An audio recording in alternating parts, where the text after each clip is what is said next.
आप सीमा के अंदर रहकर चीन के खिलाफ लड़ाई में अपना योगदान दीजिए, क्योंकि सेना सीमा पर आपकी सुरक्षा में तैनात है।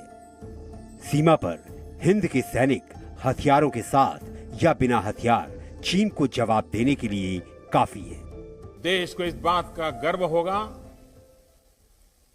कि वे मारते मारते मरे हैं।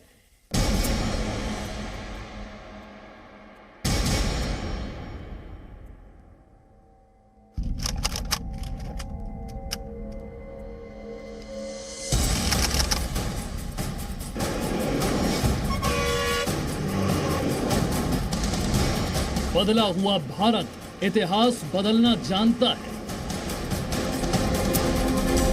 बदला हुआ भारत दुश्मन की गर्दन तोड़ देता है। नया हिंदुस्तान दुश्मन से बर्बरता से बदला लेता है। हिंदुस्तान ने चीन को बता दिया कि गलवान में भारत ही बलवान है।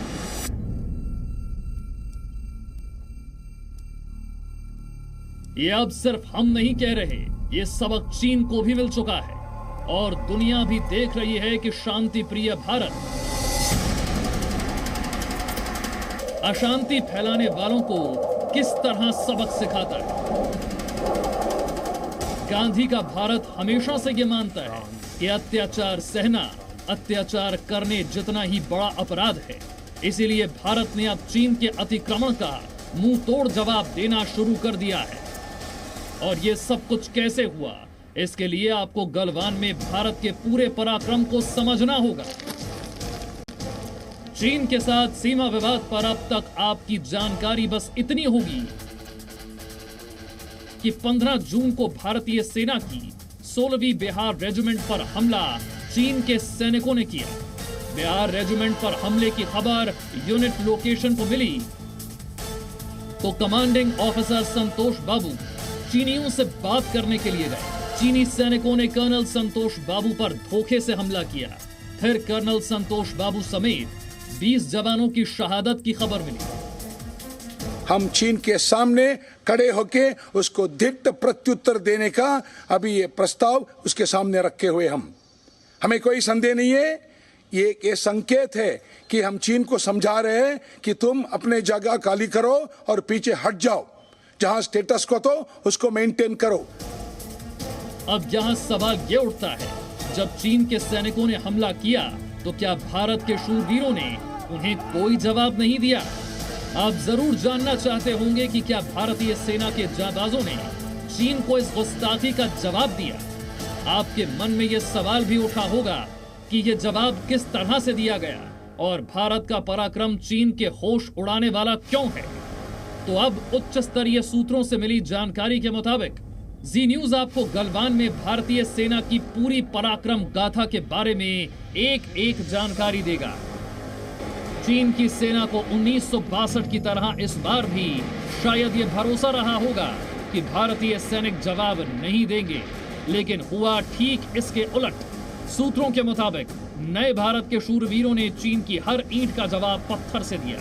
जी न्यूज को मिली जानकारी के मुताबिक कर्नल संतोष बाबू की शहादत की खबर मिलते ही बिहार रेजिमेंट और वहां तैनात दूसरे सैनिक भी गलवान घाटी पहुंच गए।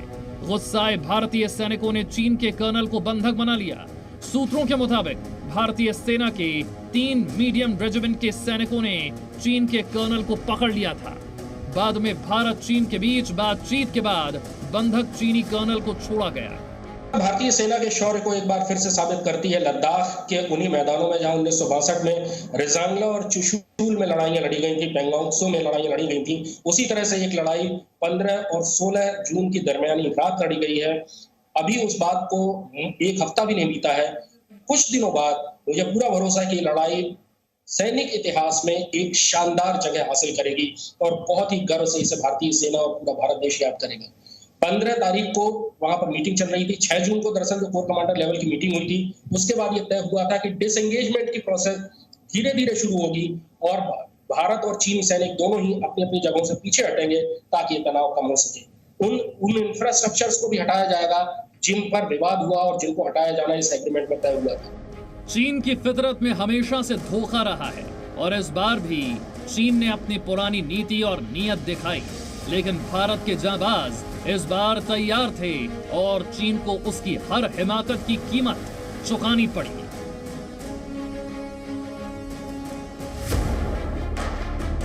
गांधी का भारत हमेशा से ये मानता है कि अत्याचार सहना अत्याचार करने जितना ही बड़ा अपराध है। इसलिए भारत ने अब चीन के अतिक्रमण का मुंहतोड़ जवाब देना शुरू कर दिया है। और ये सब कुछ कैसे हुआ, इसके लिए आपको गलवान घाटी में भारत के पूरे घटनाक्रम को समझना होगा। चीन के साथ सीमा विवाद पर आपको ये जानकारी मिल चुकी होगी कि 15 जून को भारतीय सेना की 16वीं बिहार रेजिमेंट पर चीन के सैनिकों ने हमला किया। बिहार रेजिमेंट पर हमले की खबर यूनिट लोकेशन को मिली। कमांडिंग ऑफिसर संतोष बाबू चीन के सैनिकों से बातचीत के लिए गए। चीन के सैनिकों ने कर्नल संतोष बाबू पर धोखे से हमला किया और फिर संतोष बाबू समेत हिंद के 20 जवान शहीद हो गए।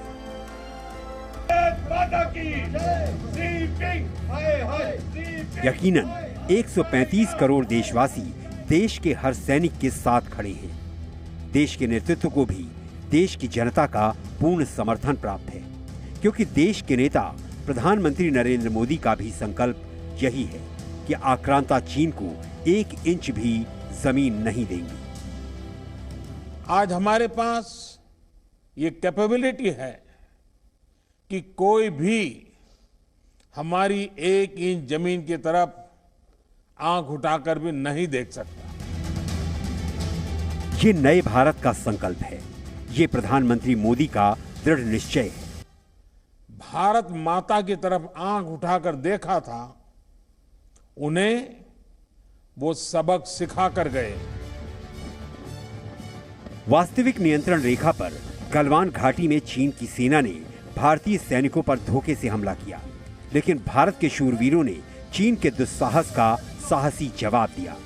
हिंसक टकराव में चीन के करीब 45 से 50 सैनिक मारे गए। नए भारत की सेना ने चीन के गुरूर की गर्दन तोड़ दी। प्रधानमंत्री मोदी ने कहा कि देश की सेना को पूरी छूट है और उनकी इस बात में एक संदेश छुपा था कि नए भारत की राजनीतिक इच्छा शक्ति अब रोकेगी भी और टोकेगी भी। अब तक जिनको कोई पूछता नहीं था, कोई रोकता टोकता नहीं था, अब हमारे जवान डगर डगर पर उन्हें रोकते हैं, उन्हें टोकते हैं। पिछले 6 वर्षों में प्रधानमंत्री नरेंद्र मोदी ने न सिर्फ देश में बल्कि अंतर्राष्ट्रीय स्तर पर भारतीय राजनीतिक इच्छा शक्ति का प्रदर्शन किया और यही वजह है कि अमेरिका जैसी दुनिया की महाशक्ति भारत के साथ खड़ी है। भारत और चीन के बीच तनाव अभी जारी है। टेबल पर बातचीत भी हो रही है और रणभूमि में रणबांकुरे भी तैयार हैं। क्या कहता है इंडिया में आज आपने देश का स्वदेशी अभियान देखा, हिंद की सेना का पराक्रम देखा और देश के नेतृत्व की संकल्प शक्ति को देखा। भारत की जनता से अपील है कि किसी भी मुद्दे पर राजनीतिक सोच समझ कर बनाएं, अफवाहों पर ध्यान न दें, संवेदनशील मामलों पर विशेष सावधानी बरतें। आपकी चेतना को जागृत करना जी न्यूज का दायित्व है। Presenting B News app, available on Google Play and App Store. Download it now.